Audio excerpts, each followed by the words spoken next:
Welcome to Efficiency and Organization's YouTube channel, where I give a lot of information on being efficient, well managed with time, being productive, being able to set goals and be well planned, so that way you can have a full life where you could get a lot done, get all your goals accomplished. So whether you're a small business owner, you're a stay-at-home mom, you're an author, you're a writer, you're an athlete, you have a career and you want to make a change in your career, then this is the channel for you, because you're going to learn nothing but awesome skills that are going to help you in every aspect. And therefore, please subscribe and please hit the notification bell, so that way you could join the community that I'm trying to create on this channel, so we can all learn from each other and we can all do more in our lives. So in this video, I wanted to talk to you about some of the self-care things that I do, being a super busy person, hoping that you can use some of it, some of the strategies and the tips and the ideas I'm gonna give in your own life. So why am I so super busy? What am I doing? Well, number one, I have a very stressful job where I work 10, 11, sometimes 12 hours a day. I'm a public school administrator. I am also a mom. I have 2 kids. I have my home I need to take care of. I have 2 small businesses. So yeah, I have a lot going on and I love it. I wouldn't have it any other way, because I really think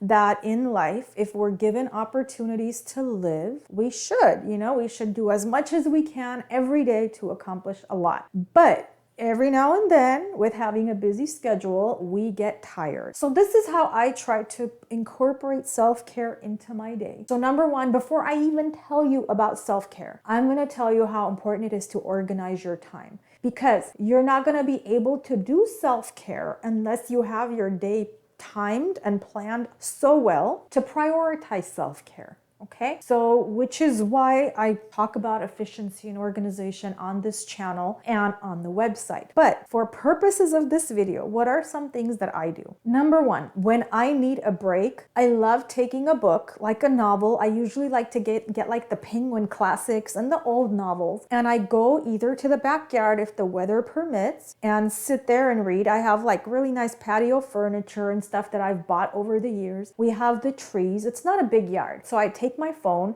I put some songs, and I read 30 minutes. That's all, 30 minutes. Sometimes I even take my wine if it's in the evenings and if it's the weekend, and it's just so relaxing. And so that's part of my self-care. Other times I do it in the living room. So because I spend most of my time here in my home office, I go to the living room where there's a lot of light. We have nice big windows. I love it. And so I could look out and I could lay on the sofa, and the dog comes and joins me, and I just sit and read. And I do take my wine if it's the weekend, and I sip on the wine while I'm reading. Another thing I do is to incorporate my family into my self-care. So we live by the mountains, and we have what's called the Etiwanda Trail in Rancho Cucamonga. It's really nice. We just drive up, and it's like a 1.5 mile hike. It's not long, but it's so nice. You hike up, and then from up there, you're able to see like the city lights and like the view of the city. It's so quiet up there. So if you do live somewhere where you could go into nature like that, it's awesome. You could come back with like better focus. So which leads me to body of water. Like for me, it's really relaxing to be by a body of water, and we're lucky enough to live by the Pacific Ocean in Southern California. So we do enjoy going, but it's not all the time. Maybe like once every 3-4 months. It's just so nice to sit there, even for just 30 minutes, watching the waves. If nothing else, just watching the waves. It's really relaxing. If you're the kind of person who likes campfires and such, you can do that too. That's also an excellent self-care activity, where you're just kind of watching the fire and just, helping your mind to unwind. We have an outdoor mall where we live, and it's nice to just go walking. If nothing else, like getting ice cream. It doesn't have to be where we're going to buy anything, but it's so nice to go walking in an outdoor mall. The weekend getaways where we go and stay somewhere are rare, especially because we have the dog and we don't want to obviously leave him here by himself.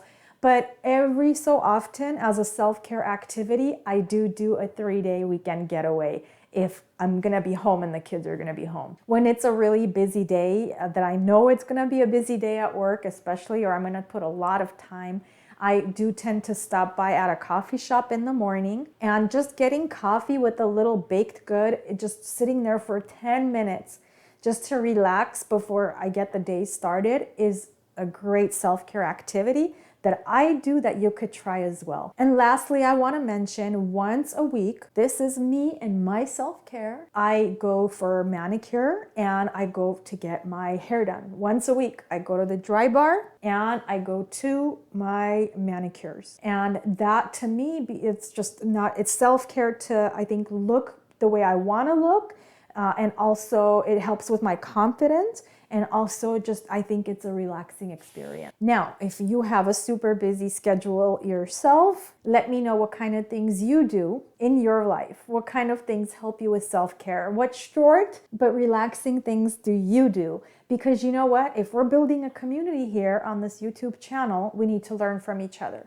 So it's not just me spilling out ideas. It also has to be you telling the audiences what you're doing so we can all learn from one another. All right, busybodies, that's all I have for this video. Please remember to subscribe. Please remember to visit the website, and I'll catch you in the next video.